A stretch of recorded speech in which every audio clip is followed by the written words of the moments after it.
Sanibonani. Ake ngikhulume nomgili, ngikhulume nomgilwa.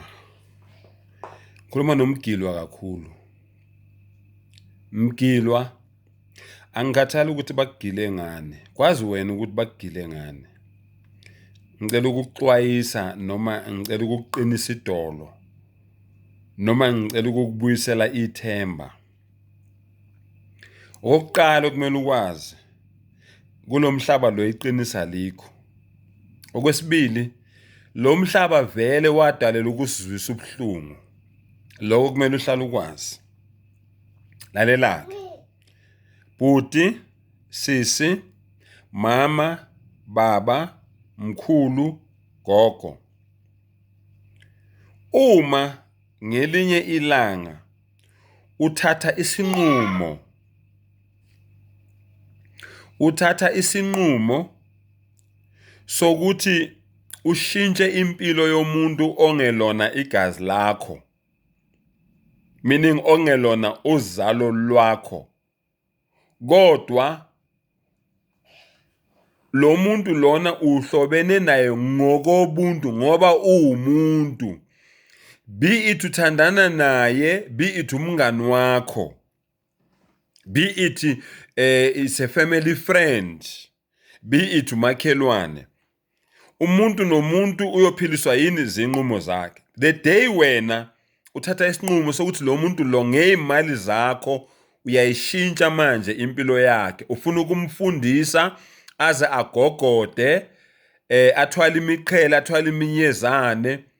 The day uthatha leso sinqumo leso, yazi ukuthi lo mhlaba lo wadalelwa ukuzosizwisa ubuhlungu.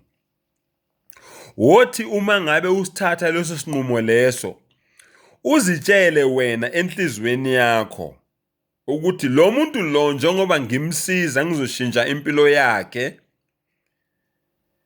ngelinye ilanga angangijikela abone abangcono kunami.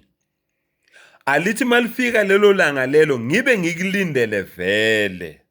Khona kungeke kungizwise ubuhlungu ngaleyo ndlela leyo. Angikuphindele.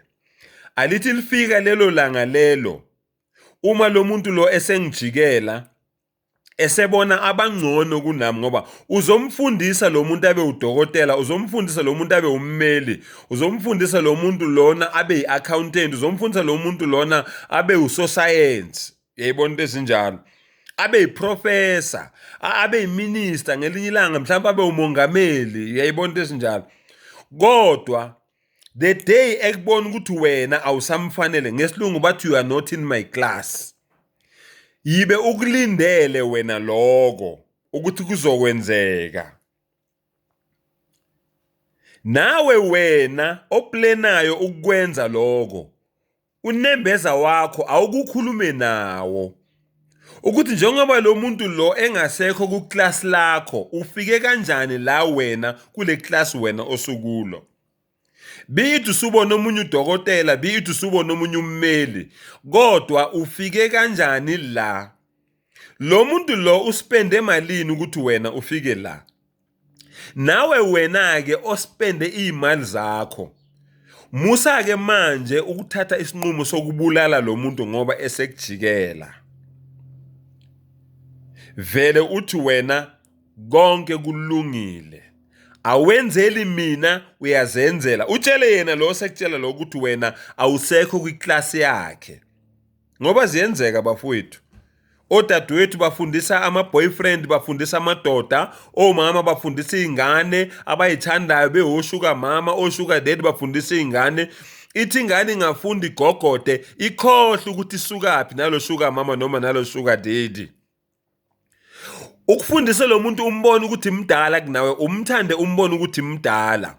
Washo wena wathi ushuka daddy wakho, washo wena wathi ushuka mama wakho, nawe mama ushilo ukuthi uBen 10 wakho. Kodwa manje mayesekujikela, kwamukele lokho. Kubhlungu, akumnandi, kodwa kwamukele. Ngiyazi ukuthi ibhlungu lento engikhuluma ngayo, kodwa akukho ukujikela emva kwendlu bafowethu. Injalo iyenzeka. Asiyekeleni ukubulalana, ngoba mawumbulala imali yakho iwele drainini lo mfundise ngayo, ngoba njengoba bese udokotela baningi manje abantu osobamunca yena obekufanele abasize ngokwezimpilo, uyambulala wena ngoba ukhalile imali zakho. U500,000 wakho omfundise ngawo in this 7 years efundela ubudokotela wabulala wena. Lo 700,000 lo 500,000 uhambe namanzi. Miyeke, uyazi wena ukuthi adukwenzelani.